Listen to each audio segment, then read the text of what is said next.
Well, welcome back. We are continuing through Activity 17. We are on lesson none other than 17-2, and now we're seeing this term called similarity transformations. And we looked at one in our previous lesson, lesson 17.1. So before we go any further, as always, let's look at our learning targets. Let's figure out what we're supposed to know by the end of this lesson, and then we'll press on. So our goal is to understand the meaning of similarity transformations. Seems simple enough, right? But we need to understand it. We don't just need to know what it is. We really need to understand it. And when you understand something, you can apply it. So once we understand the meaning of similarity transformations, we will use similarity transformations to determine whether figures are similar.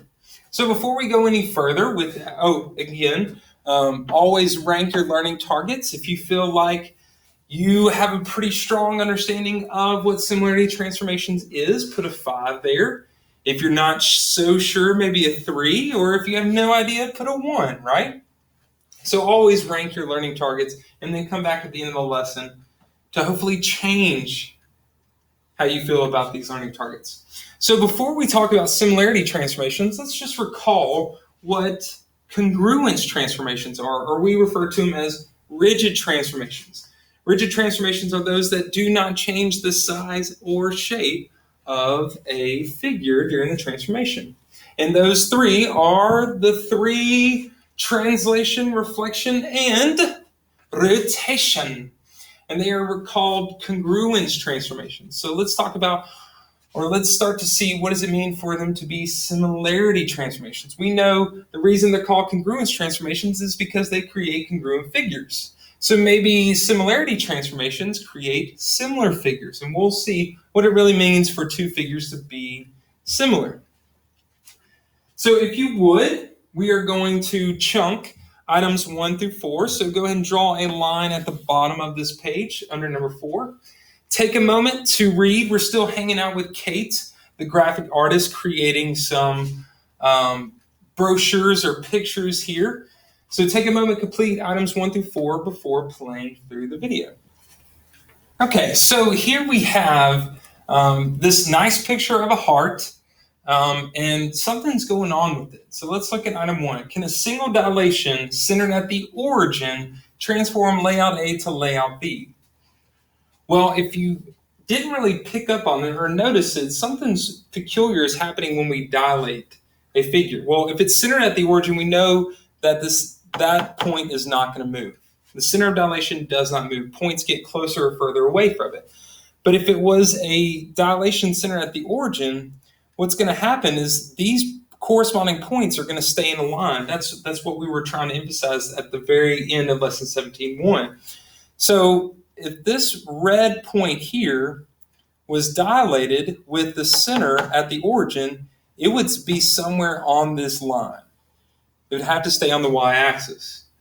And the same thing for this green point.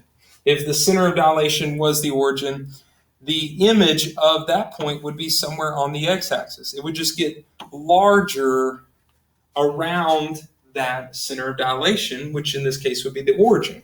But notice what happens here.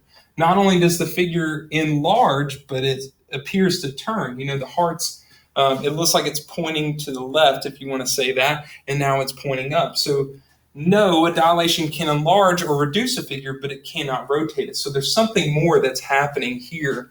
So really keep that in mind. What I tried to emphasize, that if this really is the center of dilation, then this point is going to stay in line with that center of dilation. They're going to points on that same line.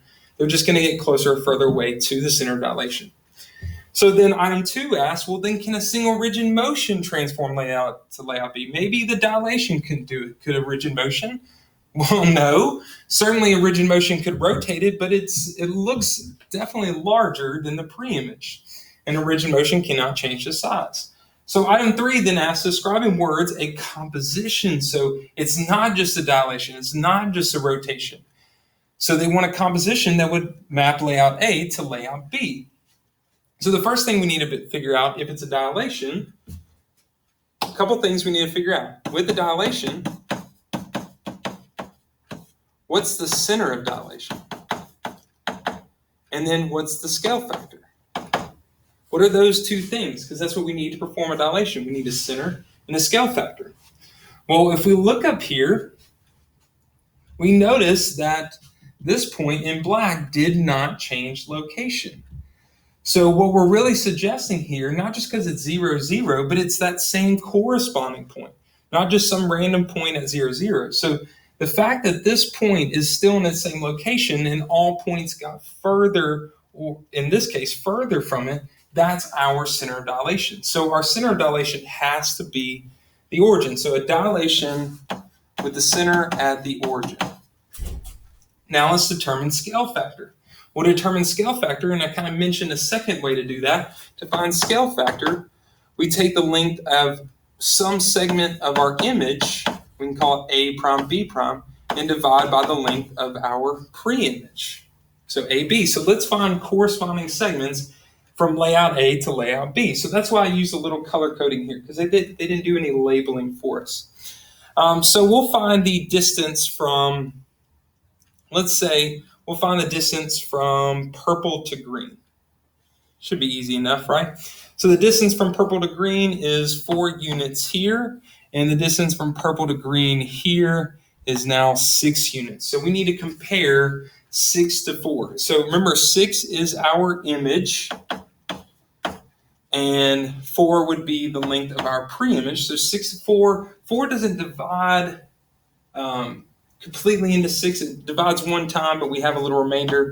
So we'll say our scale factor is 3/2. We can reduce it, or we could say it's 1.5. I'm great with either, 3/2 or 1.5. So now we have our center of dilation at the origin and our scale factor of 1.5. So that's what I said. A dilation centered at the origin with K equaling 1.5, followed by, now let's figure what's happening here. So if it's pointing left and then pointing up, let's think about that. We know it's a rotation.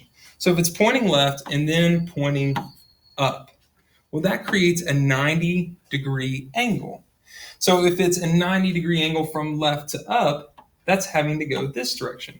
That is a clockwise rotation. Or, remember we said that there's another rotation. We could go all the way around in the other direction, a lot more degrees. We could go counterclockwise. So that's why I said, and again, remember, and I like pointing this out, the center of dilation did not move again, or this black point is still in the same location. Remember, in a rotation, the center of rotation does not move. So we have our center of rotation, which is the origin, and it's a clockwise rotation, 90 degrees, or we could say 270 degrees counterclockwise. Remember, we could do either of those. So item 4, I left blank intentionally because I thought we'd do this one together. In a composition of transformations, the first transformation we perform is going to be inside the parentheses. Just like PEMDAS, we start inside the parentheses. So if it's a dilation, we're going to use a capital D. Using the origin, we usually use O as the origin. You've seen that hopefully several times. And the scale factor, 1.5. So that represents a dilation, center of dilation, origin, scale factor 1.5. And then if it's followed by a clockwise rotation, 90 degrees about the origin, we put that second transformation to the left of it. Now, because there are two transformations that both start with an R, we use a capital R for rotation. We can use O again as the origin. And remember, 90 degrees clockwise. 90 degrees clockwise. Remember, we're not going to write 90 CW or 270 CCW. We use positive or negative degrees.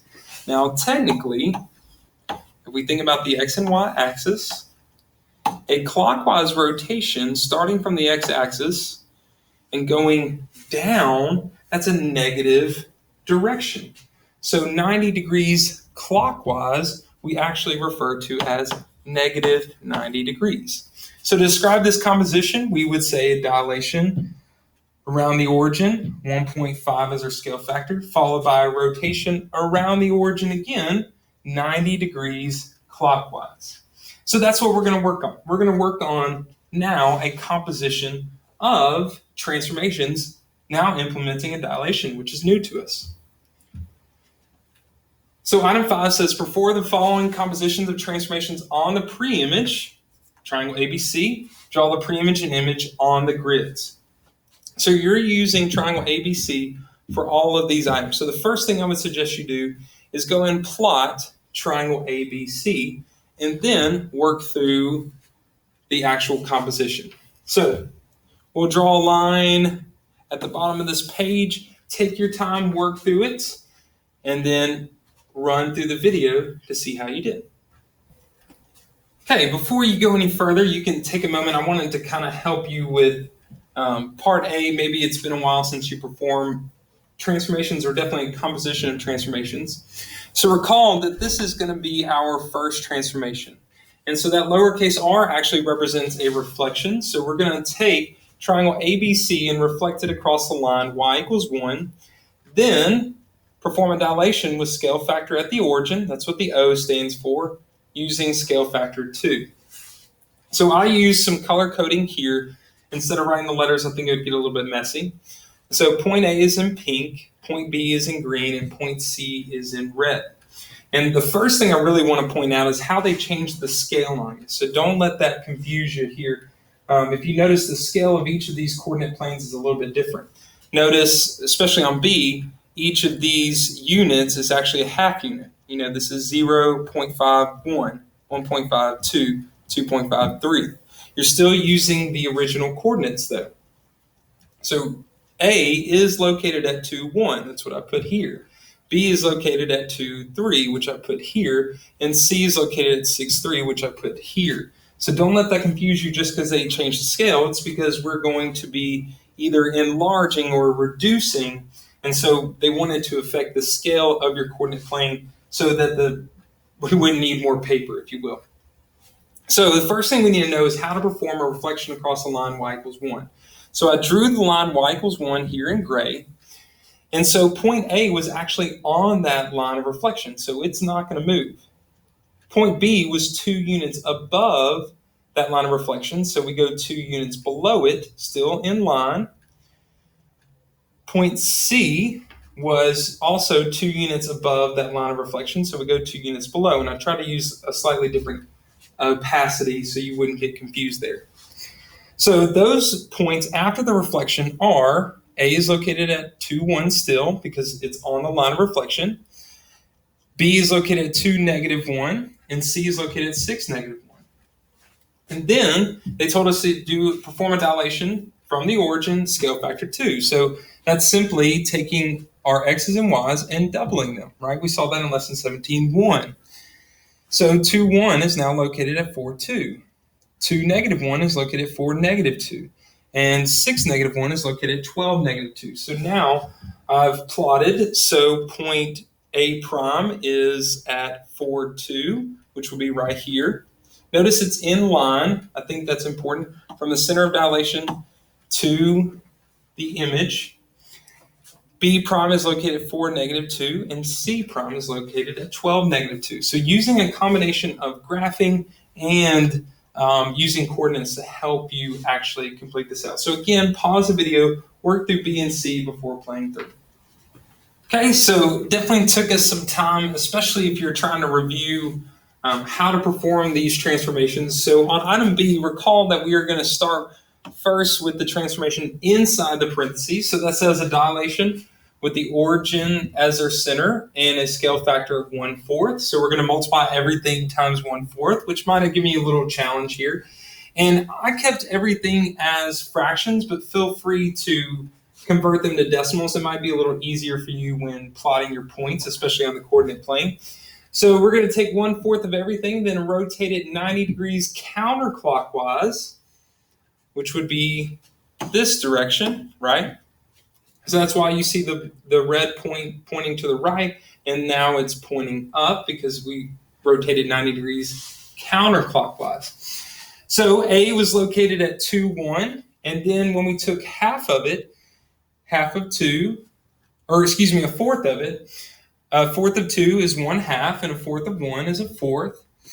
B, which was located at 2/3, half of 2, or excuse me, a fourth of 2, again, is a half, and a fourth of 3 is 3/4. And a fourth of 6 is 3/2, and a fourth of 3 is 3/4. And so I try to do this small and a little bit different opacity so you can see it's clearly getting smaller and closer to the origin. In this case, they tell us it's point D. And then we have to rotate it 90 degrees counterclockwise. So it should kind of stand up on itself. And if you forgot the function for 90 degrees counterclockwise, here it is. This is the function for 90 degrees 90 degrees counterclockwise. Hitting all sorts of buttons right here. 90 degrees counterclockwise. Where you swap x and y and change the first sign. So 1/2, 1/4 went to negative 1/4, 1/2. 1/2, 3/4 went to negative 3/4, 1/2. And 3/2, 3/4 went to negative 3/4 and 3/2. Notice I just swapped these two numbers, and then when I moved 3/4 to the front, I made it negative. And that is going to plot our image in the second quadrant. So notice on the scale of item B, each of these was a half. And that's why they did that, because they knew we were going to be dealing with some half increments. And then item C, just take it a step further. I didn't graph all the in-between points just because it was an extra step. But our first transformation is a dilation with scale factor 1/2. Again, the origin is still the center. So you just take 1/2 of these coordinates and you end up here in this red column. And then if you forgot what T, 2, -2 stands for, it means a translation. And when we see a positive number here, that means move to the right. In this case, right 2 units because it's positive 2. And when we see a negative number here, that means move down. So in this case, it means move down 2 units. Or you could express it as a function as we saw back in our other transformations, x plus 2, y minus 2. So that's where it ends up after the translation, because 1 plus 2 is 3. 1/2 minus 2 is negative 3/2. Again, 1 plus 2 is 3. 3/2 take away 2 is negative 1/2. 3 plus 2 is 5. And 3/2 take away 2 is negative 1/2. So go back, if you're struggling here, maybe go back and review the original transformations and how we perform these types of functions. And then the last transformation, we did the dilation 1/2. We did a translation right 2, down 2. And then we do another dilation. This time, still center of dilation is the origin, but a scale factor of 4. Notice how much bigger the coordinate plane is, all the space that they give us, because now we're going to dilate it 4 times bigger. So 3 times 4 is 12. Negative 3/2 times 4 is negative 6.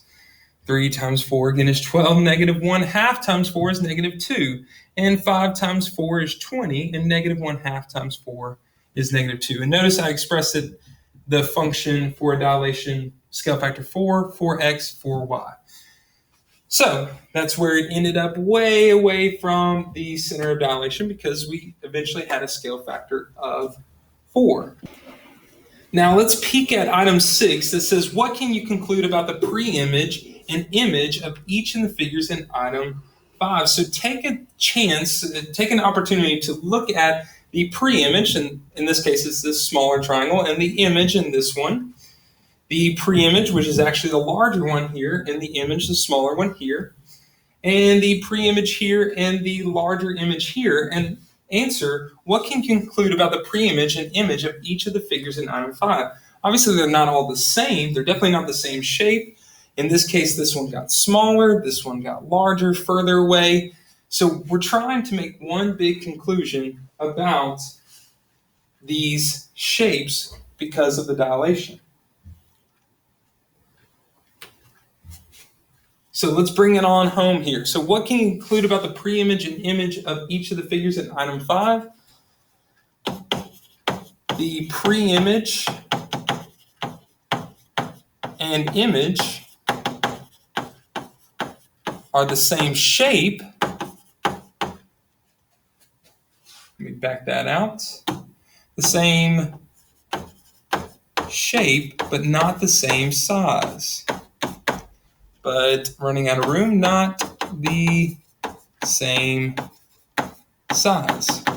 And notice each of those transformations, those compositions, included a rigid motion. In this case, it was a reflection. In this case, it was a rotation. In this case, it was a translation. But they also all included a dilation. So each of the composition transformations used a dilation and one of the transformations. So they're defining that here. A similarity transformation is a transformation which results in the pre-image and image having the same shape. So these compositions of transformations are classified as similarity transformations.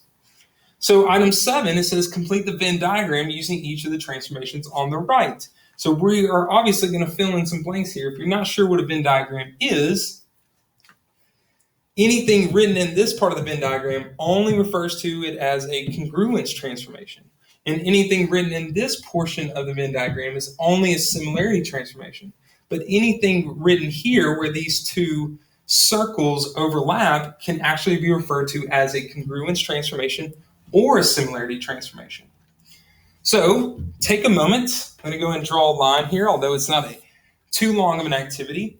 Go and figure out where these transformations fall into place on this Venn diagram. So maybe they were hinting pretty heavy here, with 3 blanks in the middle. So we actually said that a translation, capital T, a reflection, lowercase r, and a rotation, capital R, those are actually called congruence transformations. But we just saw how when they were used in tandem with the dilation, we can actually refer to them as similarity transformations. Because let's look at what a similarity transformation is. It's a transformation which results in the pre-image and image having the same shape. So if that's all it takes for it to be a similarity transformation, don't congruence transformations cause figures to have the same shape? Absolutely. Do they then say they have to have the same size? You betcha. But they do, in fact, make sure that the pre-image and image have the same shape. So not only are they considered congruence transformations, they're also categorized as similarity transformations. Now, why is a dilation only a similarity transformation? Because dilations only produce images that have the same shape, definitely not the same size. So we're seeing how translation, reflection, and rotation can actually be categorized as both because these 3 transformations create figures that have the same shape. And how a dilation can only be classified as a similarity transformation because it changes the size of the figure. Now, if you would, with that in mind, go ahead and draw a line at the bottom of the page and complete item 8 before playing through the video. Okay, so I paused the video and I was working through a couple things, and I'm gonna enlighten you on a little self-discovery that I had. But before I do that, 2 figures are similar if and only if one figure can be transformed from the other using one or more similarity transformations. So they're only similar if we use one or more of these, and technically all the transformations we learn are classified as similarity transformations. So if we use any of these transformations, we can say they're similar. We could go further if we don't use a dilation and just say, we can also say they're congruent. But if we use any of these 4 in any combination, they are definitely similar. And so recall that there are 2 definitions of congruent, and we're seeing how there's also 2 definitions of similar, right? Similar means that they have the same shape, or that a series of similarity transformations can map one onto the other. Just like with congruent. Congruent figures are figures with the same measure, same size, same shape. And congruent figures could also be defined as figures in which one maps onto the other using a series of rigid motions or congruence transformations. So keep that in mind. There's also 2 definitions here. Kate wants to make sure the 2 figures below are similar. Use transformations to justify that the 2 figures are similar. So there should be a series of transformations from this list that shows that the 2 figures are similar. Now, this is the self-discovery I wanted to enlighten you on, and we actually have to correct it. So when I started to do the math, I thought line segment AD corresponded to line segment JK. and maybe in length that they do, but I'll show you that, in fact, AD does not map onto JK, and I'll show you why. So first thing I need to figure out, what's the scale factor, right? So I actually compared JK to AD, and I found that it's 3/2 or 1.5, and that does actually work. The length from A to B times 1.5 is the length from J to I. The problem here is after the dilation, points just didn't line up. So let me show you. So A, if I use the scale factor 1.5, this is where those points ended up. So -1 went to -1.5, 5 went to 7.5. Well, I know A has to eventually end up at J, right? So 6, 7.5. So when I compare these two things, the Y did not change value, which is okay. And you can actually see that here. This is where A would end up after the dilation. But the X value actually increased by 7.5 units. There lies the problem, and I'll show you why. Look at B. So let's say B, we perform the dilation. 3 times 1.5 is 4.5. 5 times 1.5 is 7.5.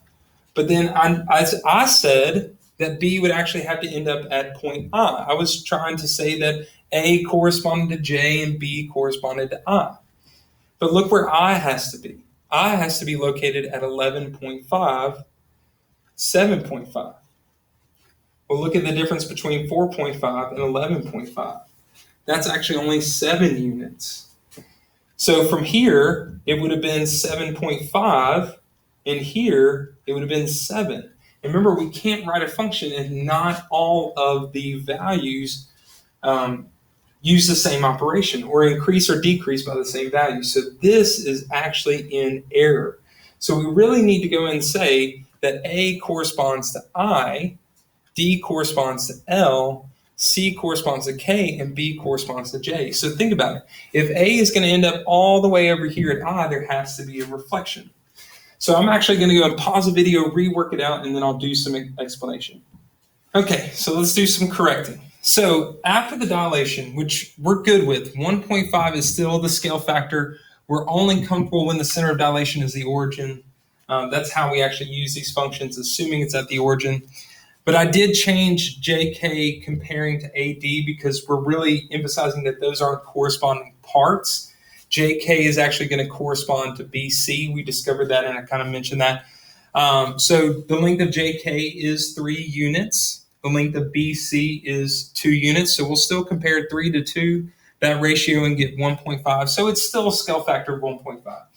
So A, B, C, and D, after the dilation around the origin with scale factor 1.5, is still in these locations. And then, so I went ahead and graphed those, figured out where they would be after a scale factor of 1.5. And then if B has to map to J and A has to map all the way to I, clearly they're not moving the same distance. So there could be a rotation, there could be something else, but it's definitely not a translation. So I suggested a reflection. This is not the only option. And again, they didn't specify which points were corresponding. But I'll definitely tell you that point A does not correspond to J. It just doesn't work. Unless there's someone smarter out there than me, and there's plenty, trust me, that can show me that it does. But the easiest solution is to see that there is a line halfway between points B and J, halfway between C and K, halfway between D and L, halfway between A and I, and that's that line of reflection. In this case, it would be the line x equals 5. Remember, a vertical line running up and down is x equals a number. So, described it 2 ways using words and function notation. So, dilation centered at the origin with scale factor 1.5. Remember, that goes inside the parentheses because it's our first transformation. Followed by reflection, lowercase r, across the line x equals 5. So hopefully my goof helps you actually understand it a little bit better. Last thing we're going to do together is to check your understanding. Always do the lesson practice. It's great. It's a nice summary of the lesson. But go and pause the video, work 9 through 10 before playing through. Okay, last little part of lesson 17-2. I like number 9. It just takes us a step further of what these scale factors really are doing. We're just kind of removing the coordinate plane and just kind of thinking about what happens to an image when we do multiple dilations back to back. So what single dilation produces the same image as the composition? So remember, we start from the inside and work our way to the left. So imagine we just have some figure, right? We could say a rectangle, we could say a square, whatever, a triangle. So imagine the length from A to B.